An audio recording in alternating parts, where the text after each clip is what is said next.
What's going on, everybody? Hello, hello. Sorry if that was loud. My mic had this like weird adjustable period there. Sorry, I totally forgot to get up on my phone the rankings. Okay, I have those pulled up. Well, welcome back to What's the Take or What the Take. Yeah, that took a second there. Wow, I was like mentally not prepared to go live.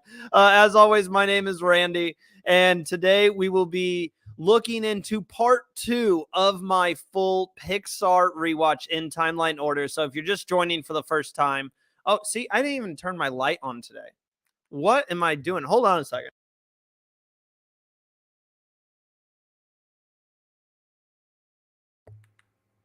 It's on, but there we go.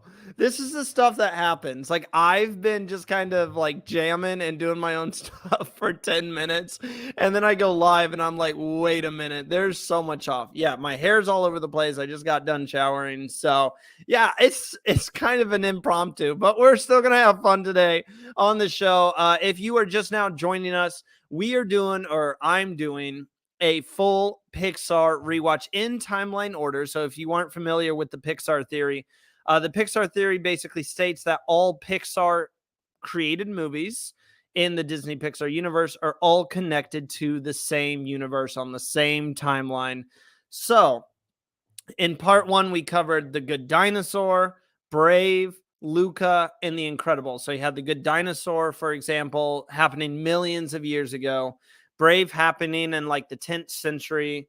And then you had Luca happening in 1959, and you had The Incredibles happening technically in the 50s, but the main plot of the story happens in 1962. So 3 years after the events of Luca. And today we are going to be covering Incredibles 2, which takes place immediately after Incredibles 1. Lightyear, which Lightyear's a weird one. It doesn't actually fall on the timeline. I mean, it does, but like Lightyear is a movie within a movie. We are watching the movie that Andy saw that made him excited to get a Buzz Lightyear action figure. That leads on to Toy Story, which takes place in 1995, and then Toy Story 2, which happens 4 years later in 1999. So those are the 4 movies that we're going to be covering today. And let's just get into it. So, right off the bat, I had so many people reach out to me and they were so shocked at what I gave The Incredibles. I gave The Incredibles 2 out of 5, and I stated that The Incredibles has never been my favorite type of movie. I've always kind of seen it as meh, kind of a drag. The characters are cool. I understand it's one of the most liked Pixar movies like of all time. Personally, I just don't enjoy it like that. Every single time I watch it, it's a drag to get through and it's kind of slow in my opinion. The best part about it is the villain syndrome. So, going into Incredibles 2, I did see Incredibles 2 in theaters. I have it on DVD, so I already knew I liked it more than the Incredibles 1, but this is only my third time watching it, so your opinion could always change over time. So I gave Incredibles 2 4 out of 5 stars. It is really good, and I think it does everything that I wish the original Incredibles movie did. It's high action. I feel the character development is much better in the second one. I know some people are going to disagree with that, but you see the growth of Bob from the beginning of the movie to the end. You see the growth of Helen. Her confidence continues to grow. You see more of the kids begin to grow. You throw in Jack Jack, which we didn't get much Jack Jack in the first film, other than at the very end when that came out of left field. Excuse me. So you get more of the family, more family content, more character development. I like the setting more. I love that house they were staying in. I love how Elastigirl takes center focus, but while she's taking center focus, you still have Bob finding out how to be just a stay-at-home dad, just trying to live the normal life. I think Screensaver is a good villain. The twist was really good. I don't want to spoil it for you guys, but when you find out who Screensaver is, that's a very good twist in the film. I loved how they introduced even more heroes. I love the entire plot where you have this big CEO basically saying, I want to get heroes legal again. I want to get them back on the map. I like the score. The animation is obviously better. I can't hold that too much, but the animation is obviously better in this film than it was in The Incredibles when that released, I think back in 2004. Don't quote me on that. So everything for me is better about Incredibles 2 than the original Incredibles film. So yeah, I enjoyed it. I genuinely enjoyed it. I think it's one of the better ones that we've got in recent years. I enjoyed seeing the entire Incredibles family again. Edna and Jack Jack in this. Edna is so good. She is such a good character. And I laughed my butt off when we got to her scene. And that's when Bob leaves Jack Jack with Edna to kind of so she can watch him and figure out his power situation. And I absolutely loved it. And after I watched this one, I went back and there's a short called Auntie Edna, and it shows you what took place while Jack Jack was staying over. That's something you don't get to see in the movie. They kind of just cut that part out. So I don't know if it was technically a deleted scene or not, but it does come on the Incredibles 2 DVD if you want to buy that or the Blu-ray.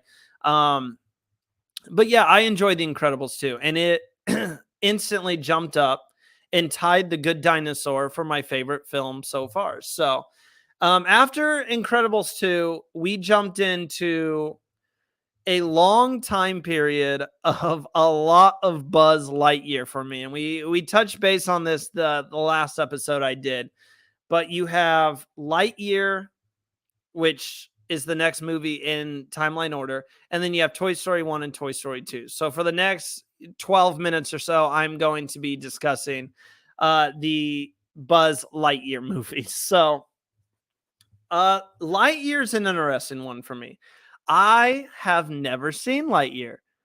This is the first time that I've seen it. I've kind of been slacking on my Pixar movie watching. So this is the first time that I've watched Lightyear. At the very beginning of the movie, it says in 1995, a boy named Andy saw a movie and that made him excited for his favorite new toy or something like that. This is that movie. I like that. I really like that. I liked the concept of it kind of shows you why Andy was really wanting to get a Buzz Lightyear action figure. It showed you why he was so pumped to get that. This movie has some lovable characters in it. I think they had Chris Evans play Buzz. I think that was perfect. Absolutely perfect casting. And I know a lot of people were mad that Tim Allen didn't play Buzz Lightyear, but I think it made sense because this is a movie, right? And Tim Allen voices the toy version of him, which you're never going to have like the same voice for the action figure. It's going to be kind of a simulated voice or something. I think Chris Evans did a great job. I loved Commander Hawthorne. I loved their dynamic throughout the entire film. It was incredibly sad when Buzz kept coming back and you watched her get older and older and older. And then he came back and it was such a sudden, he burst in the room and she wasn't there. And it just kind of shows you how fast life can happen. I mean, she's there one moment and the next thing you know, she's gone. That's how fast life comes at you. Socks is a memorable Pixar character that I need more of. I need to see more socks. Like I need more socks in my life. In both ways. I need more socks around the house, and then I need more socks as the character. That's the cat that Commander Hawthorne got Buzz Lightyear to help with his mental state.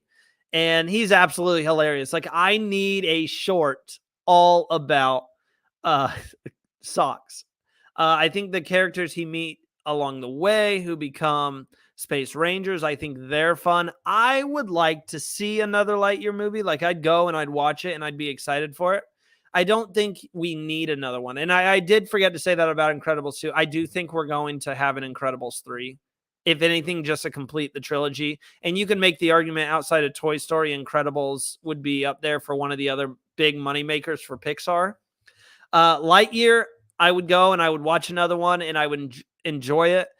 I don't think we need another one. I mean, It would be another movie within a movie. It'd be like, this is Lightyear 2. This is the movie that Andy went to see a few years later. I don't think we need it. I think it's good just to leave it how it is. It's a good story, and I enjoyed it. I gave it a 3 out of 5, which, if you don't know by now, that's kind of my baseline of like, it was all right. It was a good movie. It was a good time. It didn't knock my socks off, pun intended. But it was a solid film. I'd watch it again. By the way, you can check out all of my ratings reviews on my Letterboxd account. Link is in the bio. So go check that out. Also, if you're enjoying this, like the video, subscribe to the channel, share it, help this channel grow. We are a sister channel to Survivor Now podcast, which is part of the Reality Now network. That's the logo you see. Oh, wrong way. That's the logo you see top right corner. Can I get there? Like this. Yeah, right there. Nope. Hold on. It's hard with the camera. Right there. Nope, can't get it. You see what I'm trying to point out. Now I'm struggling even more. That logo in the top right corner. I could not figure that out. Yeah, that one right there. So yeah, that is Reality Now. We are a part of that network. So, I mean, we're going to get very busy coming up because the new season of Survivor is coming out. We've got so many reality shows in the pipeline of shows we want to cover on the Reality Now network. And then for entertainment purposes, hop over here and check this out. I've got some guests that I'm going to have coming on the show very soon. So I'm just not talking to myself, but I'm excited to have them. All right, next up, after Lightyear, we had Toy Story, which takes place in 1995. That's when the movie released, and that's kind of the year it's set in. This movie is so classic. I remember I did a Pixar bracket at work the other day, name the best Pixar movie, and I had Toy Story 2, which I think you can make an argument over, and Toy Story 3 above Toy Story 1. And I said Toy Story 1 is not the best Toy Story. And I don't know, after going back and rewatching it, it's perfect. The animation is ahead of its time. The story is great. The characters are phenomenal. There's some memorable, some iconic scenes in this one, and it's just perfect. You cannot get better than this. 5 out of 5. I don't even have anything bad to say about it. Like, it was ahead of its time. When you say Pixar, the movie that usually comes to mind is Toy Story. This is Pixar's moneymaker. That's why we're about to get a Toy Story 5. You look at every other movie, we got a full trilogy for Cars, right? We got Cars, Cars 2, Cars 3. We had Finding Nemo, Finding Dory. You have Monsters, Inc., Monsters University. You have Incredibles 1, Incredibles 2.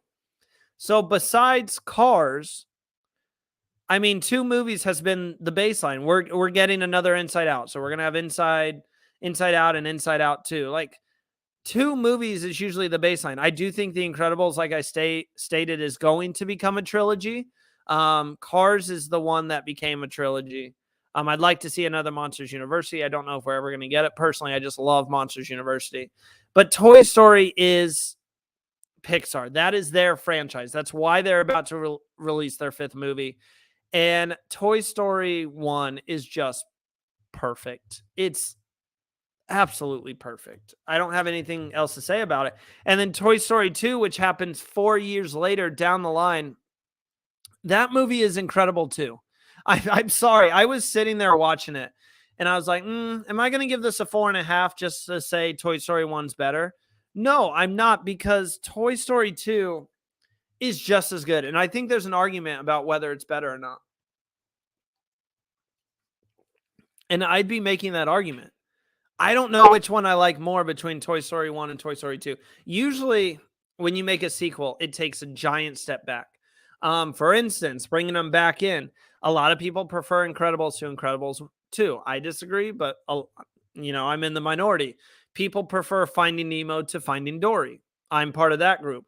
People prefer Monsters Inc. to Monsters University. I'm not part of that group. I don't know. I love them both. I love Monsters Incorporated, like the entire franchise. But usually a sequel takes a step back. This one didn't. And they introduced characters like Bullseye, like Jesse. I even loved the Prospector as a villain. I love the dynamic between Buzz and another Buzz who doesn't know he's a toy. They introduced Barbie in this one. The Chicken Man, I can't remember his name. He's an amazing character. Even the guy who kind of fixed Woody up was outstanding in this. So they introduced Wheezy, they introduced the dog, the pet dog for Andy's family. So the characters they introduced feel important and they drive the story. And I don't think they took a backseat with Toy Story 2. And I'm not to Toy Story 3 yet, but when I get to Toy Story 3, if it's what I remember, they don't take a step back with Toy Story 3 either. Like it is the franchise. And it's interesting to see how many movies they end up making of Toy Story. I thought after Toy Story, yeah, I couldn't say that. I got a list there. I thought after Toy Story 3, the franchise was going to end. That's the perfect way to end the trilogy. I was surprised with Toy Story 4. I understood why they did Toy Story 4. I still don't know if they needed to, but I was like, okay, Toy Story 4 was good. That's a good way to end. And now with Toy Story 5, I don't know. Like, is this going to be the final one? It's going to be interesting to see if it is or not. So I gave Toy Story 2 another 5 out of 5. I just don't know how you make a better sequel to a movie. And to make a sequel just as good as the first one when the first one was perfect, I got to give it a 5 out of 5. I don't know which one I prefer. I don't know. Maybe Toy Story 2. I might like personally Toy Story 2 a little more, but they're both phenomenal. So that makes Toy Story and Toy Story 2 tied for the best Pixar film that I've rewatched so far. Behind it would be The Good Dinosaur and Incredibles 2. And in last place would still be The Incredibles at 2 out of 5. So those are the movies I watched. Like I said, I'm going to do these episodes with 4 movies. Like I'm going to watch 4 Pixar movies and then come back and kind of cover the 4. So I'm doing 4 at a time. Let me let you know the next 4 that I'll be doing and where they fall in the timeline. So after Toy Story 2, which takes place in 1999, we have Turning Red. Now, I told you guys that I had not seen Lightyear. Unlike all the other Pixar films, I had not seen Lightyear. I haven't seen Turning Red either. I know it's been out for about a year now. It's one of the newest ones. I've been slacking. I told you guys I've been slacking. So Turning Red takes place in Toronto, Ontario, Canada in 2002. So it's 3 years after the events of Toy Story 2. I'm excited to see it. I haven't heard great stuff about it, but this is the last Pixar film other than Elio that comes out next year. This is the last one that I haven't seen. So I've seen Lightyear now. I'm going to watch this and I'll be all caught up on the Pixar. Like I've seen all the films at that point, at least once. So that takes place in 2002. Then we have Finding Nemo. I'm looking for a date. I don't see a date. It just says it takes place after the events of the first 2 Toy Story films. So you have Turning Red. Then I have Finding Nemo. Then you have Finding Dory, which takes place shortly after the first film ends. So there's not too much time between there. So I'll be on a little underwater binge of Finding Nemo, Finding Dory. And then Ratatouille, which takes place, the movie released in 2007. It also takes place in 2007. And then it's Toy Story 3, just to give you a little, and then it's Toy Story 4. So not to keep going, but yeah, it's a little back to back Toy Story action there. But those are our next 4 movies: Turning Red, Finding Nemo, Finding Dory, and then Ratatouille are going to be the next 4 movies. And I'm excited. We have some very, very good movies in that lineup. So if you guys enjoy this video, hit that like button, subscribe to the channel, and please share it with all your movie loving friends as I still continue to try to make this channel grow. You can check out an audio version of all of our podcasts on the Reality Now network on Spotify. Just go to Spotify, type in Reality Now, and we will come up. But other than that, watch these movies along with me, guys. They are so good. They are so good. I'm so happy. I'm having fun going back and watching these movies, but I will catch you guys next time.